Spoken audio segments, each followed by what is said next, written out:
Qui voulait entrer en contact avec les Templiers à Argini aussi.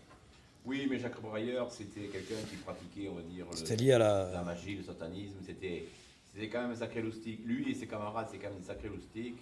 Il y a des histoires.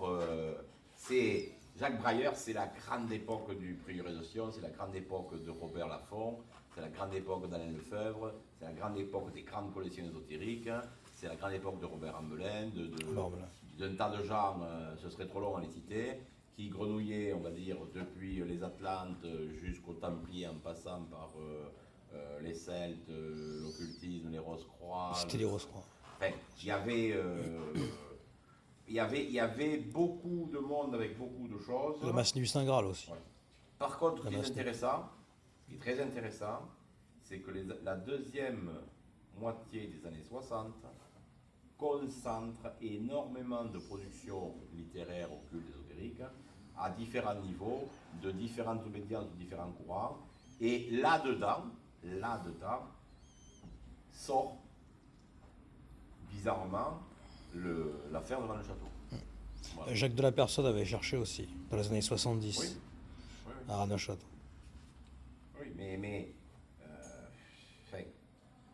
il y a ce qui est sûr, c'est que on est un peu loin des Templiers. Ce qui est sûr, c'est que l'affaire de Rennes-le-Château redémarre avec des gens qui ont des documents qui viennent des services spéciaux de la SS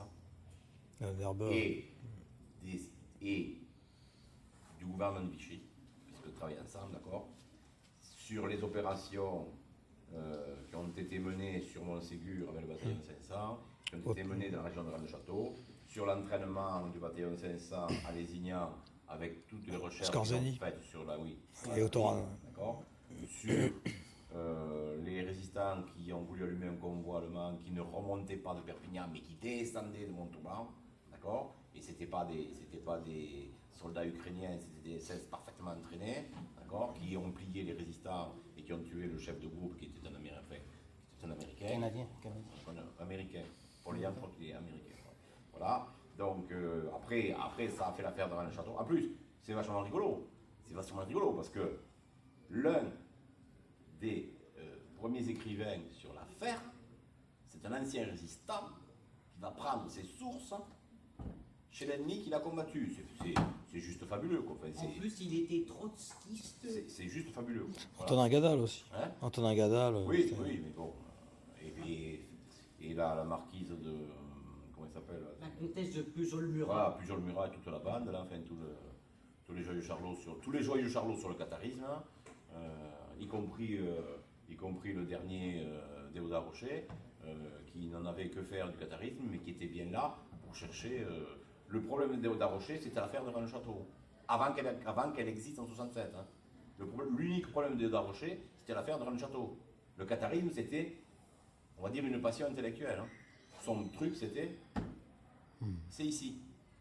Ouais. La preuve, c'est qu'il était à Arques, alors que s'il s'intéressait au Qatar, il aurait pu aller à Mousségur. Ah, mais Antonin Gadal était mieux placé que Déodat Rocher. Ouais. C'est sûr que. Voilà. Après, il y a les roses croix d'or hollandaises qui sont dans la mayonnaise. C'est à part. Et derrière les roses croix d'or hollandaises, n'oublions pas la division Wallonie, quand même. Hein, d'accord. Et Hors-de-Grêle. Pas loin. Il y avait Charlemagne au cœur de Berlin, mais il y avait la Wallonie. Bon, la Charlemagne. Donc, on est clair que cette affaire, mais c'est toujours pareil. La France et ses alliés ont toujours eu un temps de retard sur les Germains, quels que soient les Germains. On a toujours eu un temps de retard. Voilà. C'est comme ça. Ouais, Franck, t'étais pas d'accord sur un truc? Hein? T'as rien dit? Bon, d'accord.